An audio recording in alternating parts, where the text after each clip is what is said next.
연산은 수학을 잘하는 첫걸음이기 때문에 너무너무 중요한데요. 그런데 이걸 잘못 다루게 되면 완전히 폭망할 수 있기 때문에 안녕하세요, 드림맘입니다. 오늘은 여러분에게 수학이라는 부분 중에서도 가장 기본적인, 그리고 이걸 잘하게 되면 정말 수학을 잘할 수 있는 길이 열리는 그 연산에 대해서 말씀을 드려보려고 하는데요.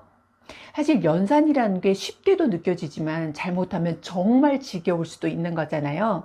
연산이라는 걸 좀 잘하면서 아이들이 수학을 잘하게 되는 그런 케이스들을 정말 많이 봤고, 저희 아이도 그런 케이스 중에 하나예요. 그래서 먼저 연산을 할 때 어떻게 하는 게 좋을지에 대해서 먼저 말씀을 드릴 텐데요. 수학을 이제 시작을 할 때 연산이라는 건 먼저 아이가 잘하게 되면서 수학에 자신감을 주게 된다는 데서 굉장히 큰 메리트가 있는 것 같아요. 그런데도 불구하고 이 연산이라는 걸 이렇게 만만하게 생각했거나 그냥 매번 해라고 매일 이거 하면 되는 거야라고 해서 이제 시작을 하게 되면 아이들이 대부분 너무너무 지겨워하고 다른 건 좋은데 수학 중에서 연산은 싫어, 이런 문제들이 생기기 시작을 해요.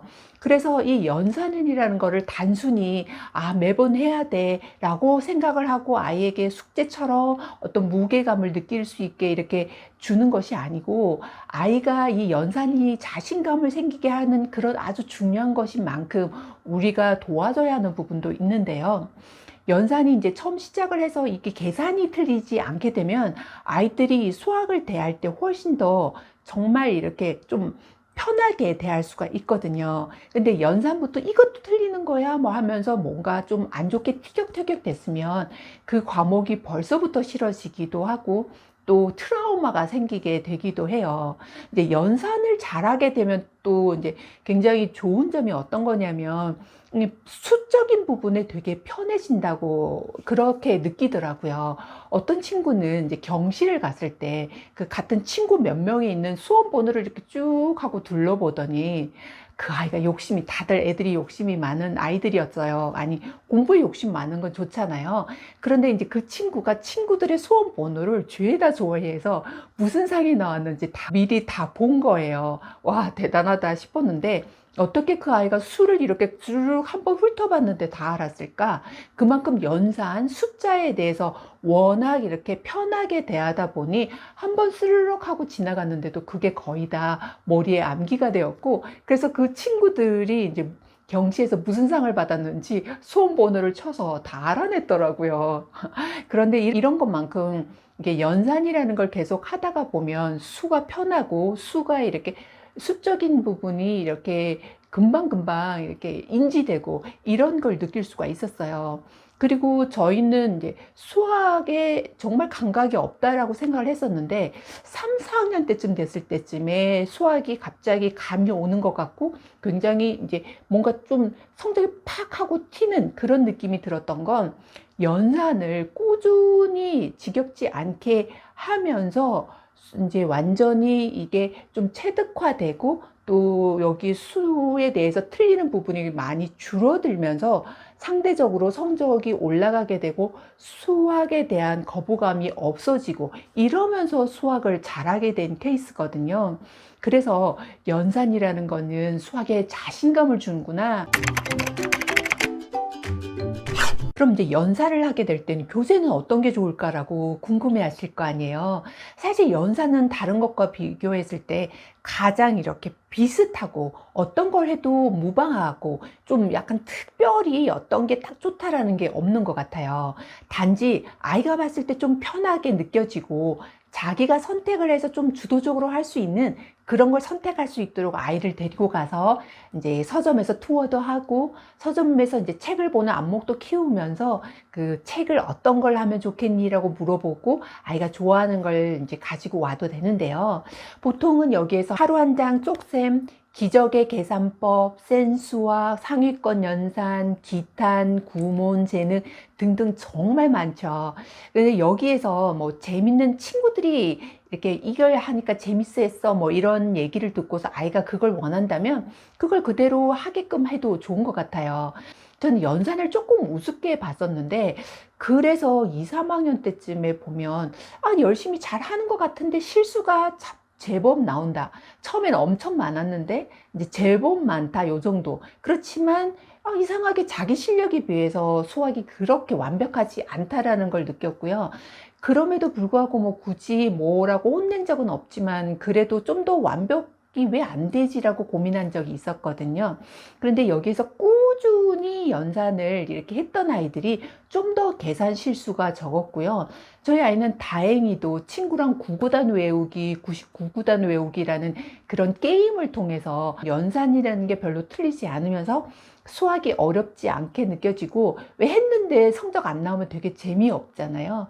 그런데 했는데 좀 잘 나온다, 요런 재미를 느끼면서 약간 수학을 잘하게 된 것 같아요.